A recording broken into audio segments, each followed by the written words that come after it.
Now, I don't know if y'all have seen videos of people after getting their wisdom teeth removed, but let's just say it's an altered state. Okay. Hello. Have you guys met Puffy yet? I don't know if you have. Last week I talked about how I personally knew that I was non-binary, and today I want to talk about my coming out story. If you're new here, my name is Iris. I use she, he, they pronouns, and I am non-binary. I make a lot of content about it, both on Instagram and on YouTube, so check me out anywhere you can find me. So summer 2020, I realized, okay, I'm non-binary. This is real, and I'm gonna eventually have to tell my family, or rather I wanted to tell my family. I was and am very lucky to be in a position with my parents where I didn't have to fear them reacting negatively to my gender identity. My parents are really with it and the times, and my brother had already had a trans partner at the time who had been like welcomed into the family space, so in that way I felt safe. I knew I would be safe, and I am so lucky for that. But I wanted to come out before I left for my next semester of college, so we were on a bit of a deadline. It was August. But the other thing I had to do before leaving for college was get my wisdom teeth removed. I told you guys this story was funny, okay? So it's August. I am leaving to go back to school in 2 weeks. The clock is ticking, and I have just gone off island with my parents to the orthodontist to get this procedure done. A little clarifying note, I grew up on an island close to Seattle, so I had to take the ferry on and off. So I said off island. If you don't know what general anesthesia is in those terms, basically they knock you out so that they can do the procedure while you are unconscious. So I walk into the office, they put me down, and they get to work. Now, I don't know if y'all have seen videos of people after getting their wisdom teeth removed, but let's just say it's an altered state. Okay. So I wake up from getting my teeth yanked out of my mouth.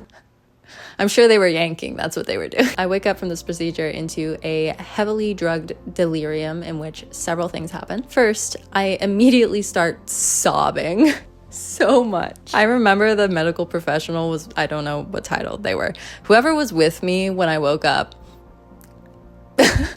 I'm sorry, girl. I'm sorry. Second, I asked this person who was with me to go get my mom, begged her to go get my mom. Mind you, my words were definitely unintelligible at this point because for one thing, like heavily drugged, and for another thing, teeth ripped out of my mouth. But my mom appears like an angel sent from heaven. The aura. Third, I asked my mom for something to write on because I know I can't get these words out of my mouth, like both physically and emotionally. So she digs through her purse, she finds a pen, she finds a little slip of paper, and she hands it to me. And I take the paper. I didn't have anything flat to write on, so I was holding it up against the wall, scrawling the words, and I write, "I'm non-binary," on the piece of paper. It felt like it took forever to write that, to be honest. And honestly, it probably did take me forever because it's a bit challenging to wake up from general anesthesia and immediately start using my fine motor skills. And it was also the first time I think that I had ever written that sentence. So my mom looks at the piece of paper. She's like, "Oh, okay." Honestly, I have no memory of what she said to me in that moment. But I know she was like, "Right, got it." And she went and comforting me because we had to get out of the office, TBA. And I was also a complete disaster at this point. So yes, I came out when I was heavily drugged. But here's the thing about being in this drug state and coming out. I kind of knew that it would happen. Like, I'd thought about it as a possibility beforehand, and I was like, yeah, that's probably gonna happen. It wasn't exactly a plan per se, but it was a possibility. So I still felt in control of the timing of this. It didn't feel like something I blurted out without thinking, I guess. It was just more like, all right, we're here. This was immediately what I was thinking about when I woke up, like nothing else. This was immediately on my mind. So clearly I have been planning this in my sleep.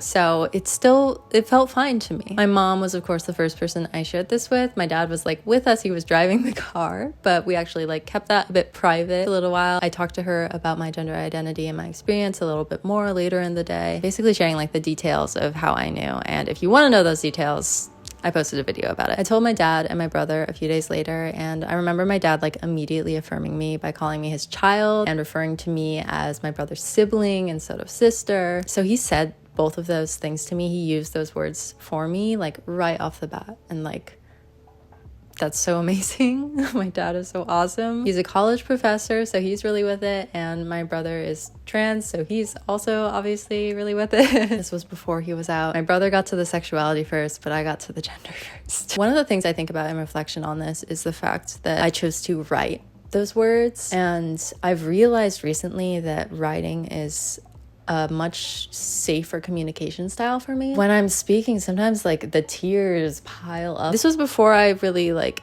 knew that I could do written communication for serious things. I could write it down on a piece of paper and hand it to somebody. And that is something I highly recommend if you have trouble like communicating vocally, actually. It's funny, the times that I can vocalize the best are usually when I'm writing music. That is when I get to have a lot of truth come out that I wouldn't necessarily say in conversation. But in regards to my family, in regards to the coming out experience and the safety I felt, I feel so lucky. And I think about this all the time because there are so many people and so many of you all that don't have the support of your families, and I like cannot imagine how painful and scary that is. If you are young, you might be able to find some support in the parents of peers who might be more with it, might be more progressive. My mom has been that for a lot of people, a lot of me and my brother's friends who maybe are less supported by their own families. And there are people like that all over the place who do care, but they can be really hard to find. And if you are at this point like living undercover in your own home, there's no shame in protecting yourself. There's no shame in prioritizing your safety. There's a chosen family waiting for you in the world that loves you as you are. I have the trans Lifeline hotline linked below. These are the US and the Canada numbers. If you do decide to call it, you'll speak to a trans or non-binary peer operator. You'll have full anonymity and confidentiality, and they aren't gonna call any emergency services on you. So this is both a crisis and just a questioning and just a you need to talk to a trans person. All right, let's do it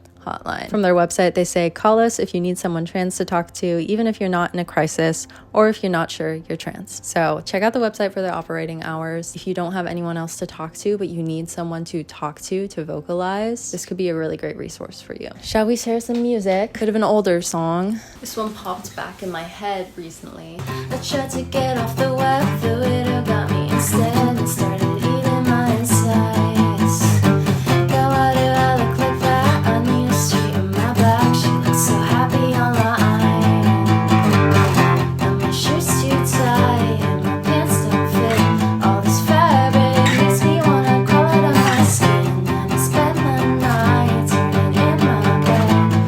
Cause the last few months made me in its own time.